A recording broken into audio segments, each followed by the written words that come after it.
na sequência a gente continua. Então, a gente demorou de voltar com os seminários online do laboratório, que o primeiro semestre foi muito cheio, mas a gente está retomando hoje com a professora Leandra Gonçalves, que é professora no Instituto do Mar da Unifesp, Universidade Federal de São Paulo. É bióloga, como a maioria aqui dos presentes, exceto Chico, que é oceanógrafo. Mas fez doutorado pelo Instituto de Relações Internacionais, tem pós-doutorado pelo IO da USP, pelo Instituto Oceanográfico, e tem trabalhado como nosso grupo com comunidades pesqueiras, né? Então, assim que eu conheci a Leandra ano passado, pensei logo que seria interessante trazê-la para falar para a gente sobre os projetos dela, né? E ela escolheu falar sobre o projeto com mulheres pescadoras, o Vozes do Mar. Dito isso, Leandra, queria passar a palavra a você agradecendo muito pela sua disponibilidade. Muito obrigada, Chaba. Obrigada pelo convite e obrigada a vocês que vieram aqui assistir. Eu conheci o Chaba por intermédio do Vitor, né, que está aqui com a gente hoje, que veio trabalhar com a gente aqui no Instituto do Mar e foi uma grata surpresa, porque a gente tem essa tendência de trabalhar bem em colaboração e também com estudos interdisciplinares, né, e eu gosto muito de poder falar em outros grupos, porque a gente acaba conhecendo outros pesquisadores, outras perspectivas, e eu acho que isso sempre engrandece, né, o nosso trabalho, traz novas ideias. Então, eu optei por trazer o Vozes do Mar, que é um projeto que eu estou apresentando hoje, mas ele é de muitas mentes, muitos corações, muitas mãos. É um projeto super colaborativo, inclusive construído junto com mulheres pescadoras, né? E que está rendendo seus primeiros resultados agora. Então, eu vou contar um pouquinho a história do projeto, o que que a gente fez e um pouco do que a gente pensa de próximos passos. E fico aberta a ideias, a perguntas, a até sugestões de próximos passos aí. Deixa eu achar minha tela aqui para compartilhar.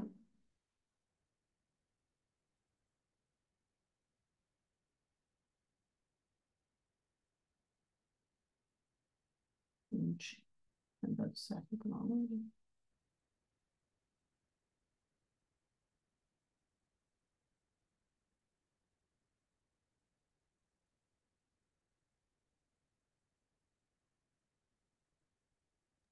Agora precisa só abrir. Ah, sim, pronto, Apareceu aí? foi. Apareceu perfeitamente.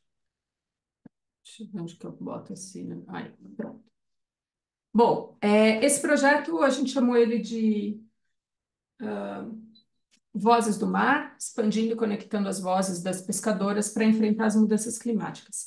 E ele partiu, na verdade, de um estudo piloto que a gente fez com mulheres pescadoras da Rede de Mulheres Extrativistas do Sul da Bahia e Rede de Mulheres da Confrem, que talvez alguns de vocês aí conheçam, né, que é em especial o pessoal ali de Canavieiras, Corumbau, liderado pela Gesiane Leite. E a gente rodou um primeiro questionário com eles, que a gente ainda está trabalhando esses dados com elas, né? Tivemos um retorno de 30 mulheres pescadoras respondendo, que a gente queria entender um pouco como que elas percebiam os impactos das mudanças climáticas na vida delas e como que elas percebiam as questões de mulheres na pesca. E esse questionário, que ainda não foi publicado, rendeu um monte de questionamentos para nós. E acho que para elas também, porque a gente acabou fazendo uma série de colaborações, e aí surgiu esse edital do British Council, que foi um edital interessante de participar, porque não era um edital onde a gente escrevia o projeto e simplesmente submetia para aprovação, mas era um edital onde você se inscrevia e participava de um workshop. E todo mundo que estava inscrito nesse workshop podia contribuir com a construção e o desenvolvimento desse projeto, onde depois algumas iniciativas seriam financiadas. Né? Então, foi muito legal porque a gente acabou conhecendo outros pesquisadores, formou um time ali e construiu esse projeto dentro desse edital, que eles chamavam de Empowering Traditional Communities in the Brazilian Coastal Zone to Adapt to the Climate Crisis. Então, foi um projeto que ele surgiu de algumas ideias, mas que ele foi co-construído dentro de um workshop, então financiado pelo British Council. E por que que a gente decidiu, né, seguir com esse projeto? Primeiro porque a gente veio desse estudo piloto, onde a gente viu que essas mulheres pescadoras já notavam, né, que no dia a dia já tinham alguns impactos das mudanças climáticas e que elas precisavam de ajuda para entender e como sobreviver a essas rápidas mudanças. Logo depois dessa primeira abordagem, desses primeiros questionários, das primeiras conversas com essas mulheres no sul da Bahia, veio todo aquele episódio de inundação ali, que foi em 2021. Os nossos questionários foram, a primeira leva, acho que a gente aplicou em 2019, então foi até interessante porque teve logo na sequência um episódio de uma crise climática muito extrema e a gente tinha uma rede que pôde até disponibilizar apoio para essas mulheres pescadoras, né? Então, a gente aprendeu com elas que, na verdade, a forma que elas estavam encontrando de reagir aos impactos das mudanças climáticas eram por meio de conexões. Elas criavam redes entre mulheres pescadoras em diversos lugares do Brasil e que, com isso, estava conseguindo ampliar suas vozes, compartilhar experiências, conhecimentos e informações. Então, o nosso projeto veio para entender e facilitar ao mesmo tempo, né? Porque é um projeto que a gente colocou como sendo um projeto de pesquisa-ação. Então, esse projeto tinha como objetivo facilitar a conexão entre as redes de mulheres pescadoras, entender se já existia essa conexão, como que existia essa conexão, de que forma se dava essa conexão entre essas redes de mulheres, e entender como é que elas percebiam o impacto da mudança climática no seu trabalho, né, no seu dia a dia.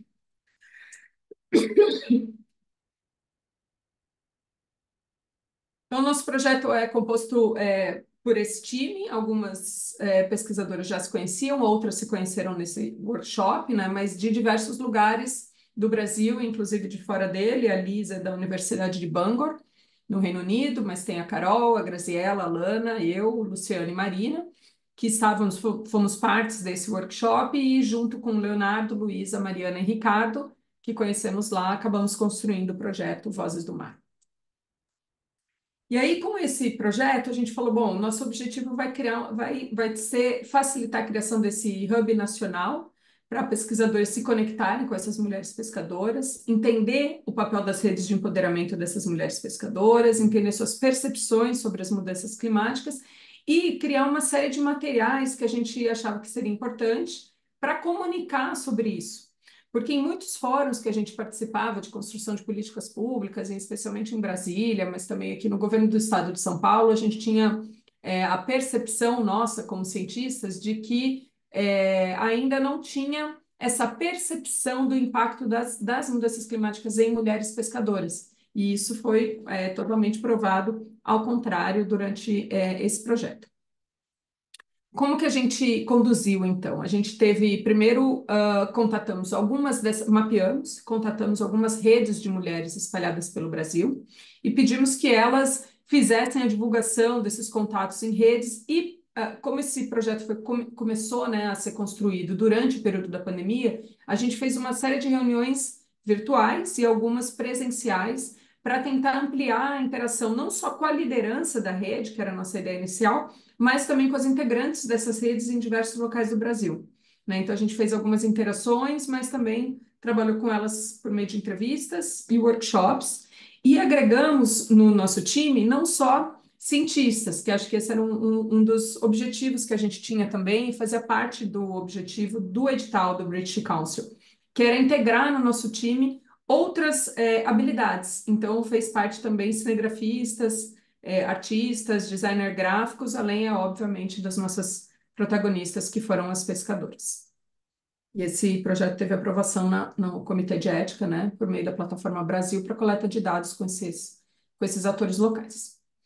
Quais foram as etapas, então, né? Primeiro, a gente co-construiu esse projeto dentro desse workshop, organizado pelo British Council e pelo Instituto AINI, que é uma organização não governamental no Alagoas, e que nesse workshop a gente formou uma equipe, construiu o projeto, formou essa equipe, planejou, iniciou as interações prioritariamente, né, primeiramente, na verdade, virtualmente, mas depois, com o fim da pandemia, a gente conseguiu fazer uma série de rodadas de oficinas regionais que foram presenciais, para então a gente chegar nos resultados desse projeto. Durante a etapa de formação da equipe, a gente fez várias discussões sobre as mudanças climáticas com pescadoras, facilitadas por esses 11 pesquisadores, né, a maioria mulheres, que foram parte desse time do projeto Vozes do Mar, nascido, né, gestado durante esse workshop do British Council.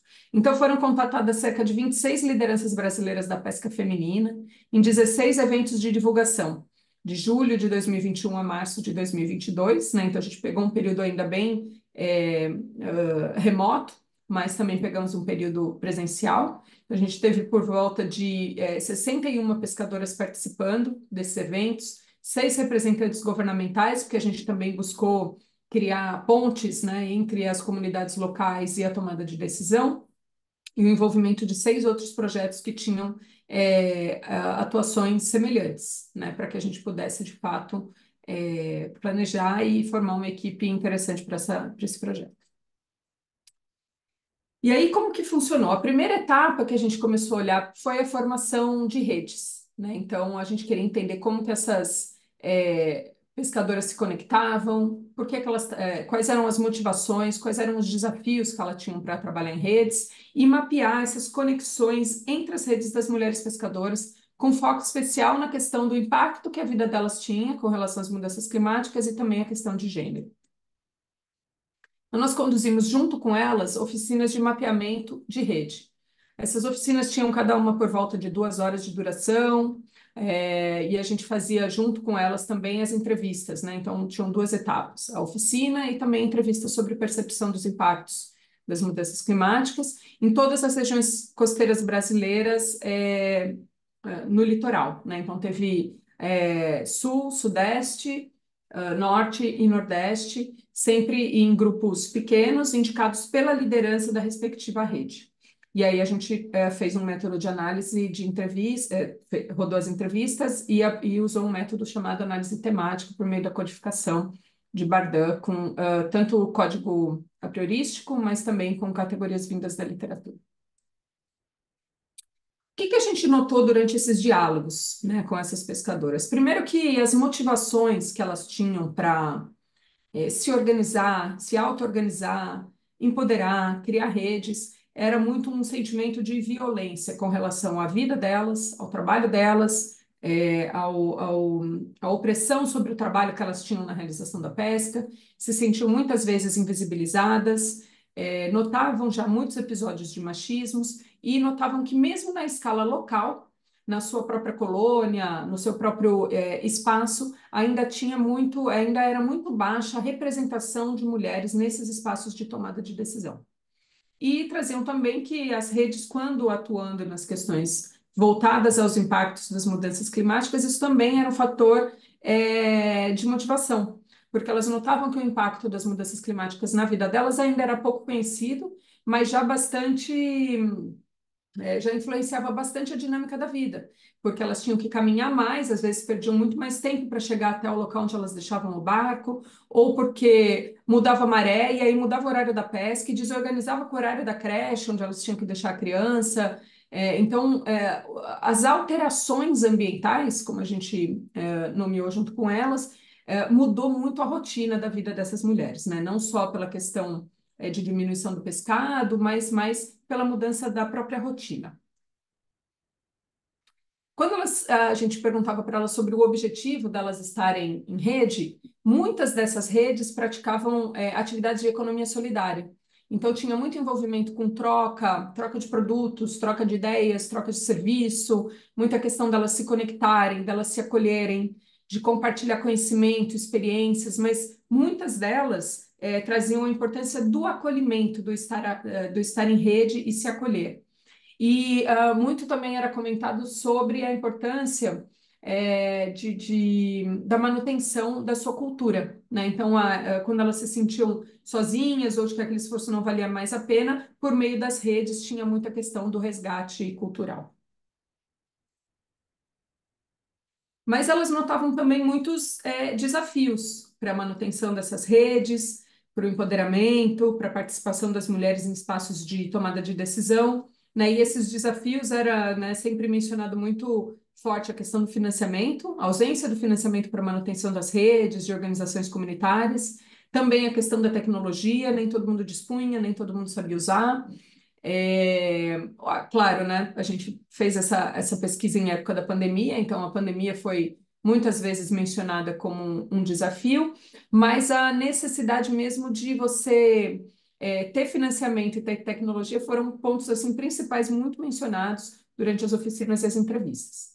elas indicaram também de forma bastante clara a importância da mobilização, mas também a mobilização como um desafio, né? O quanto desafiador é você manter mulheres pescadoras que já têm uma série de outros desafios, né? Mudanças climáticas sendo uma delas, mas a própria rotina do trabalho com cuidado da casa, o trabalho doméstico, a pesca, e além disso, você tem que ter um tempo para se mobilizar, para se envolver, para articular em rede, para participar dos espaços de tomada de decisão. Então, a dificuldade em manter a mobilização da rede também foi apresentada como um desafio bastante forte.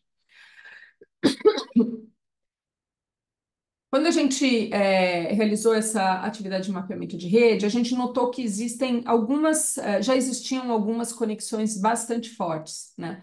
Sendo a Confrem, né, a Comissão de Reservas Extrativistas, um polo bastante forte de conexão dessas mulheres, né? Então a gente nota que à direita, acho que na minha tela aparece a direita, para vocês também deve aparecer, mas olhando aqui à direita, a gente nota que muitas dessas redes, de certa forma, tinham articulações, nasceram, partiram, tiveram sua gênese ou sua conexão a partir da Secretaria de Mulheres da Confrem, localizada dentro da Confrem Brasil. Então, nota-se que existe uma mobilização bem forte e centrada dentro da Comissão de Reservas Extrativistas, né, da Confrem Brasil, o que denota a importância de ter dentro de movimentos sociais, de organizações, uma Secretaria de Mulheres liderada por mulheres, né, e que possam, de fato, realizar esses movimentos em redes. A partir dessa, a gente nota que foram surgindo várias outras redes e outras conexões, umas mais próximas, outras mais distantes, mas ainda assim, todas elas com alguma conexão com a Comissão de Reservas Extrativistas.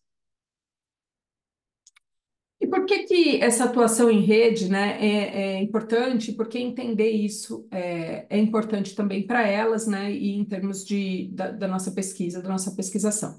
Primeiro, porque por meio dessas redes dá para ser levantada demandas dessas comunidades. Quais são as demandas, quais são as ações, quais são as necessidades, né? Então, a conexão entre a importância da ação e a pesquisa e como que por meio dessas redes a gente faz chegar essas demandas na tomada de decisão, né? Também para entender onde é preciso criar e fortalecer essas conexões. Então, quando a gente olha a rede, aqui está bem conectado, aqui está fortalecido, poxa, mas aqui existe um embrião de rede que ainda não está tão claro, que precisa de mais ação. Então, o entendimento dessas conexões faz com que a gente possa também, junto com essas mulheres pescadoras, ou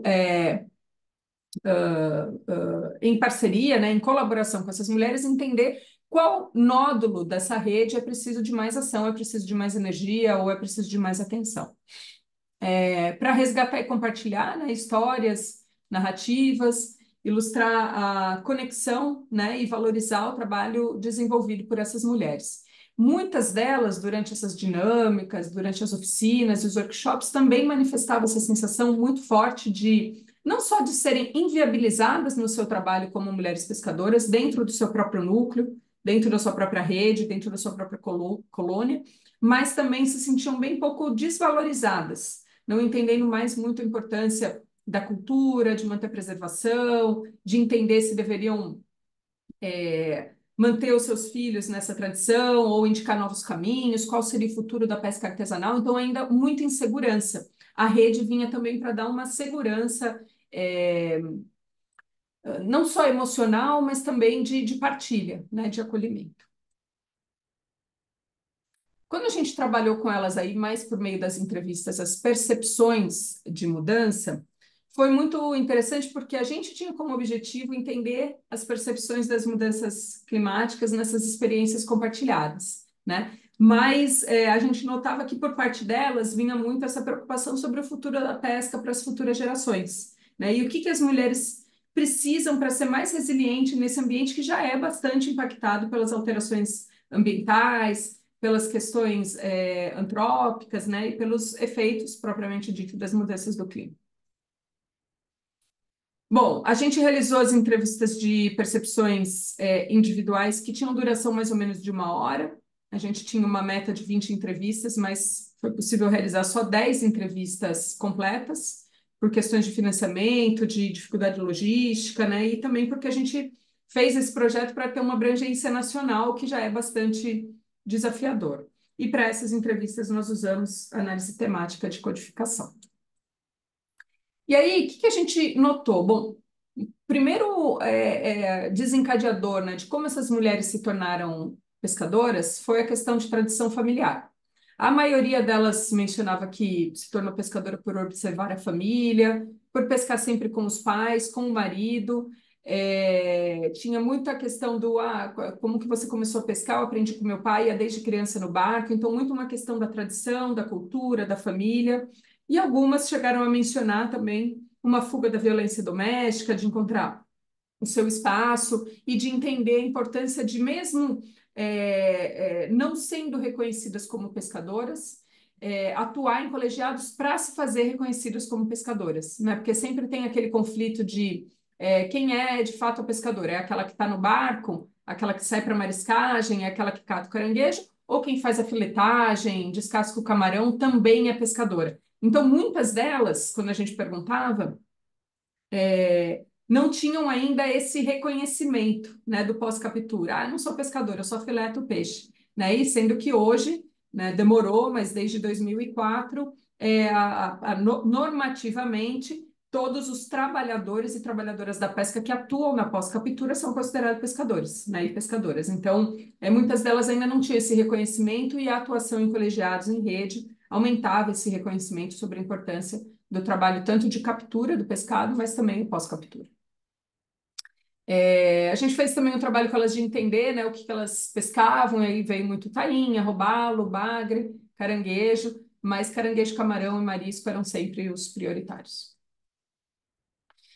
Quando a gente entrava mais no tema das alterações ambientais, como que elas percebiam, se o ambiente delas estava mudando, a gente notava que as mulheres sim estavam bem conscientes, né, dessas alterações diárias e percebiam esses impactos. A forma delas perceberem esses impactos variou muito de região para região, mas também de tipo de pescaria, de tipo de atuação, do trabalho. Mas elas notavam muito que o verão estava mais quente, notavam muito a mudança da maré, notavam chuvas mais frequentes, estações úmidas mais longas, notavam que o tempo mudava mais, que antes as estações eram mais definidas, né? Verão, inverno, primavera, outono, e agora as estações estavam um pouco mais bagunçadas e mudando mais rapidamente.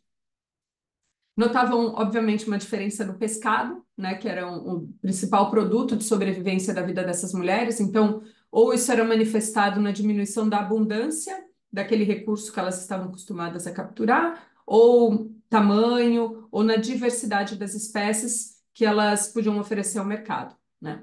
E, claro, eu acho que ficou bem evidente nessas entrevistas elas notarem muito e mencionarem a contaminação da água. Muitas delas notavam isso por ter problema de doença de pele, mas também pelo lixo visível, resíduo sólido em tamanhos macro.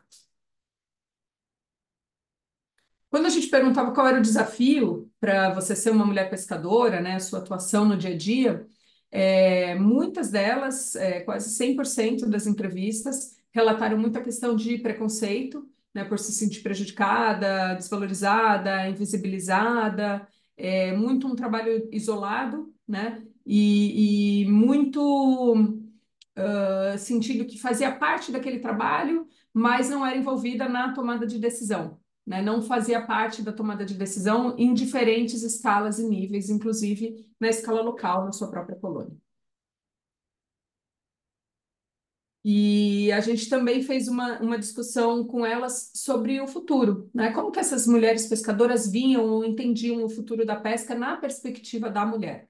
E a maioria delas indicou ser muito preocupante, de já estarem pensando em meios alternativos de subsistência, sentindo as suas tradições desvalorizadas, com muito receio, muita preocupação de que o oceano então não era infinito e que talvez no futuro não pudesse mais prover, um receio muito grande de desaparecimento da atividade da pesca artesanal e de perda, né, das suas culturas e da sobrevivência por meio da cultura da pesca artesanal. Então, toda vez que a gente tratava muito do tema futuro, a gente sentia uma insegurança muito grande por meio dessas mulheres, por meio da fala das mulheres, né, da pesca artesanal. E aí, quando a gente entendia, né, entrava um pouco na discussão do que elas precisavam, né, para enfrentar essa segurança, foi muito interessante de notar que nenhuma delas, em nenhum dos momentos, em nenhuma das oficinas, nem mesmo das entrevistas, indicaram uma questão financeira, né? O que elas precisavam para enfrentar o futuro, né? E essa insegurança da pesca artesanal sempre vinha em palavras de proteção, força, resistência, solidariedade, mudança de atitude, engajamento, conscientização, atenção por parte do governo, que ela se sentiu muito inviabilizada e com pouco apoio do governo nas suas diferentes escalas, né, e uma vontade muito grande de mudança por meio do voto e das eleições. Né? Então, tem essa fala de uma das pescadoras, né, que diz que para garantir a sustentabilidade é preciso ter consciência, responsabilidade, construção juntos, né, coletiva, devemos ter a reconstrução ambiental desse país. Então, uma noção muito grande de que a solução para o que elas apontam de insegurança e de desafios, ela não é uma solução financeira ou material, mas sim uma solução de acolhimento que conecta muito com o fato de elas terem se conectados em rede e a rede poder ser a provisora dessa segurança, desse acolhimento e dessa solidariedade que elas tanto demandam no território. E aí, por que que a gente considera, né, esse trabalho, onde que a gente posiciona esse trabalho e a importância desse trabalho? Bom, as populações crescentes na zona costeira vem crescendo, né, a cada ano, e dependendo cada vez mais dos recursos locais, que, por sua vez, estão cada vez mais diminuindo. A gente vem enfrentando problemas muito crescentes de poluição na zona costeira pela ausência de saneamento, mas também pela alta chegada de resíduos sólidos que vêm de partes continentais. Uma questão muito forte de perda de biodiversidade, em especial de espécies que são comerciais, né, e das quais a comunidade da pesca artesanal depende. As populações costeiras, né, em diversas regiões costeiras do Brasil, mas em especial nessas comunidades, as quais essas mulheres pescadoras que a gente trabalhou residem e sobrevivem, são os grandes hotspots das mudanças climáticas, né? Então a gente vem testemunhando já impactos crescentes de mudanças climáticas em diversas regiões costeiras do Brasil e que não são apenas com inundação, erosão, aumento do nível do mar, mas também fortes ondas de calor e de seca.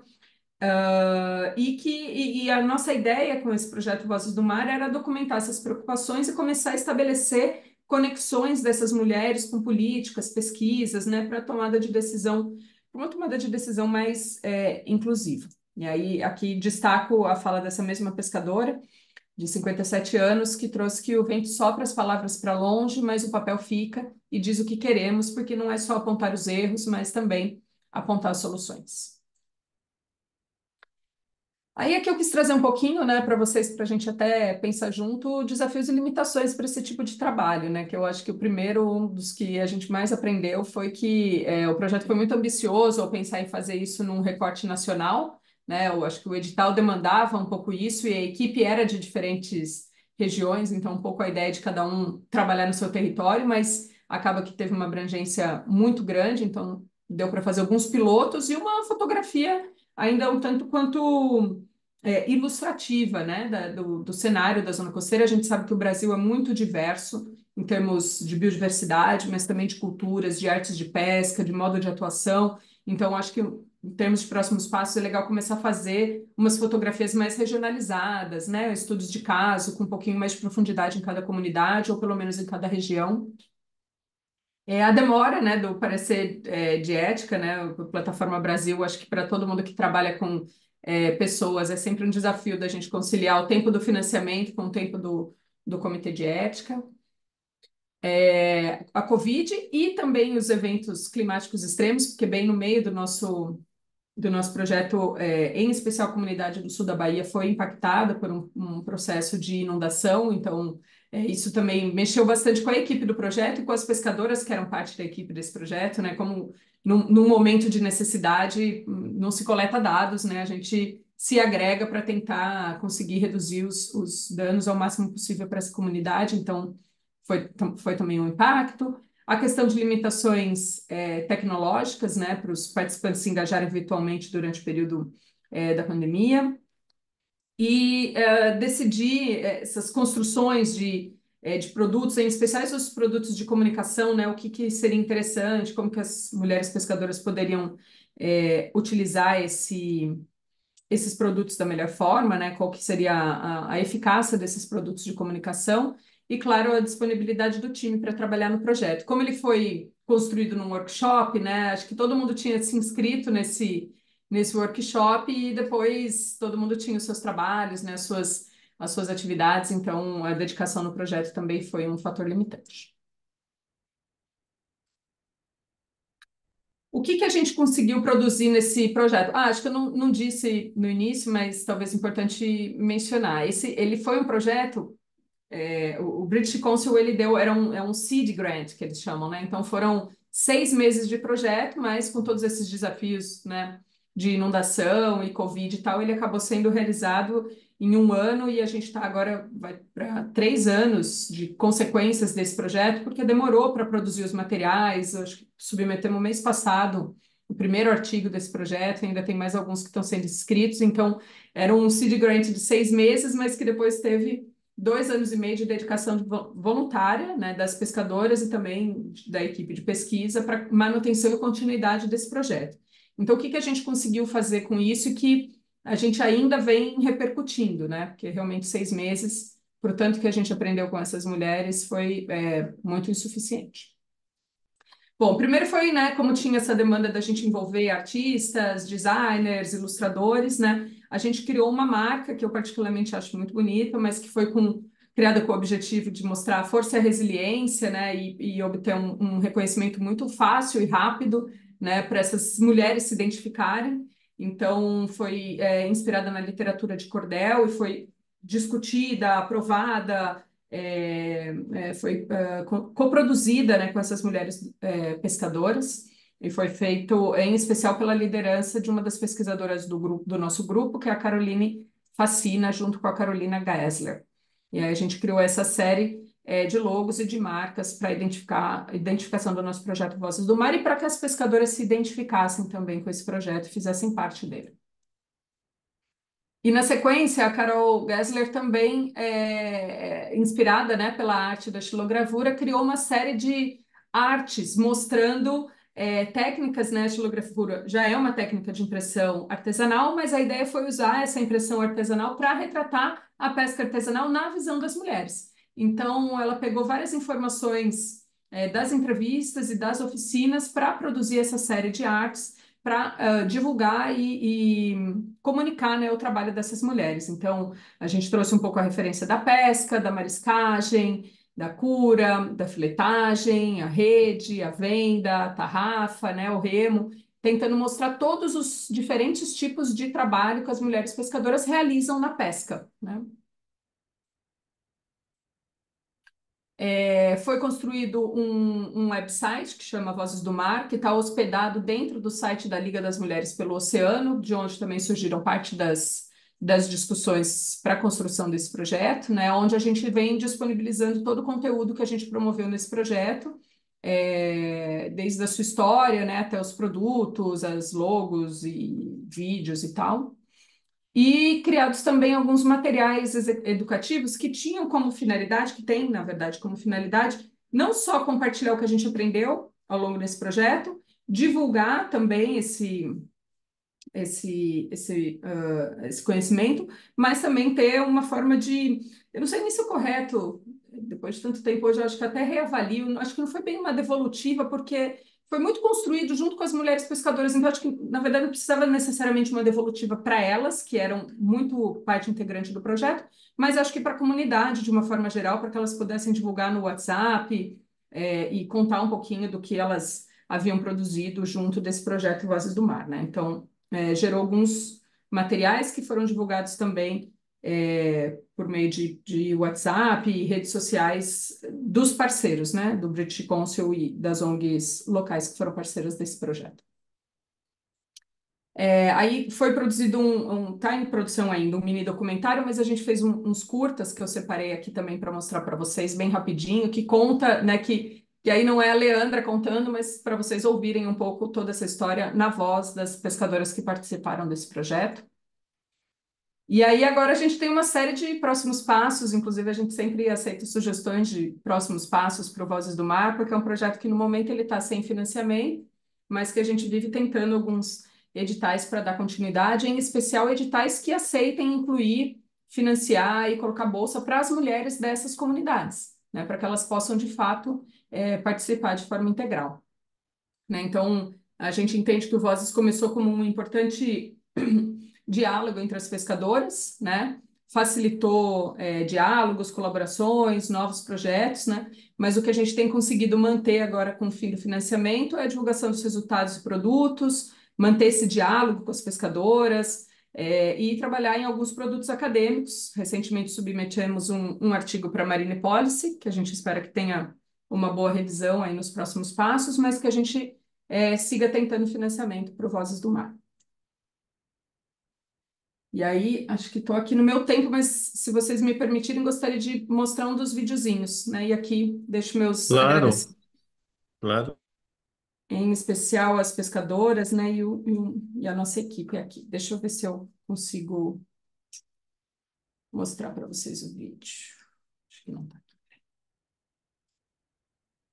Deixa eu só lhe dar uma dica. Quando você compartilhar, vai ter uma caixinha na janela de compartilhamento. Você tem que clicar para compartilhar o som também. Ah, beleza.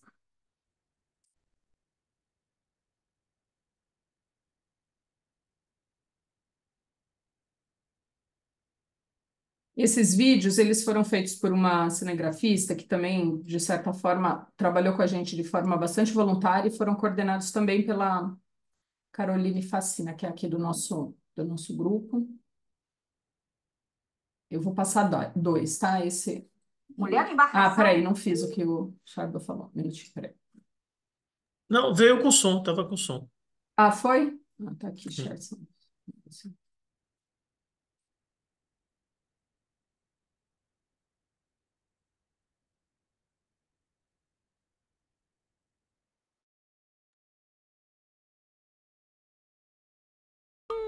Não vai dar peixe.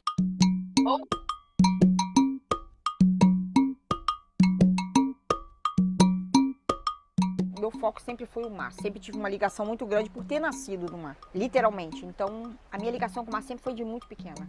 Com 7 anos eu já sabia limpar um pescado e ver meu pai trabalhando, meu pai vendendo aquele pescado. E aí veio me estimulando ao longo da vida.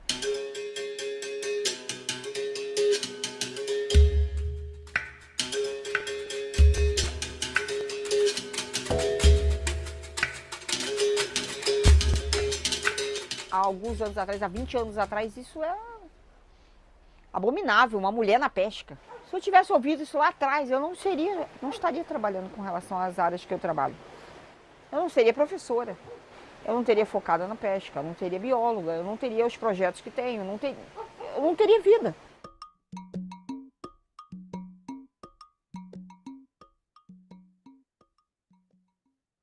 Peraí que eu vou passar mais um. Deu certo, né, o som? Deu sim. Ah, aí o Franzete que está sem o áudio, mas deve ser do seu lado aí, Franzé, porque os demais ouviram? Eu ouvi perfeitamente. Ah, eu não estou vendo o chat de vocês. Deixa eu ver aqui. Ouvi sim. A gente ouviu aqui, eu pelo menos eu Então, ouvi. Franzé, é aí do seu lado o problema. Vou passar mais esse daqui, então. Tá, peraí. Foi?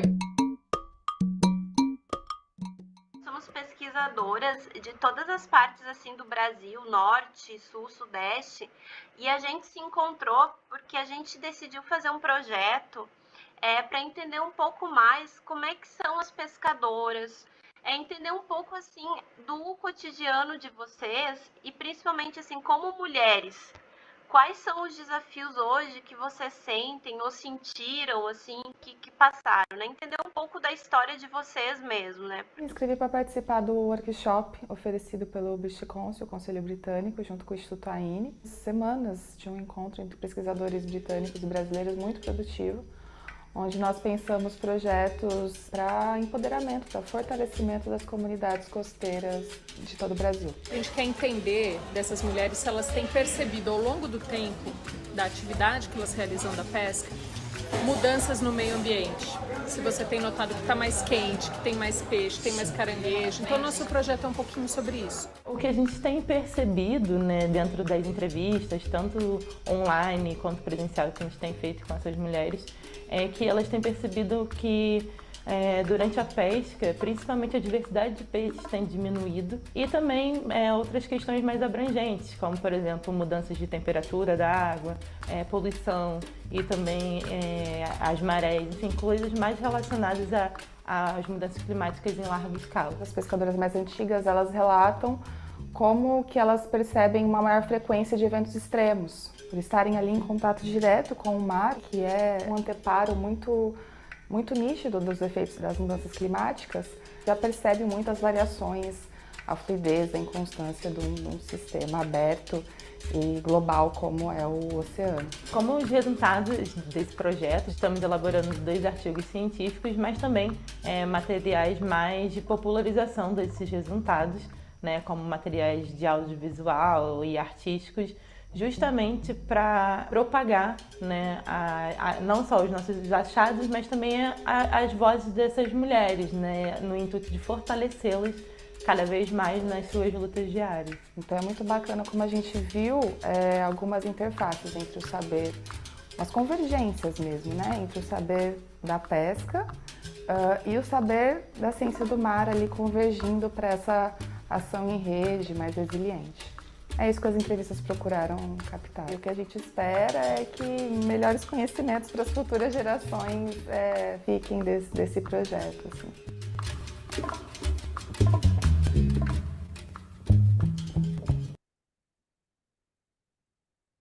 Acho que é isso, gente.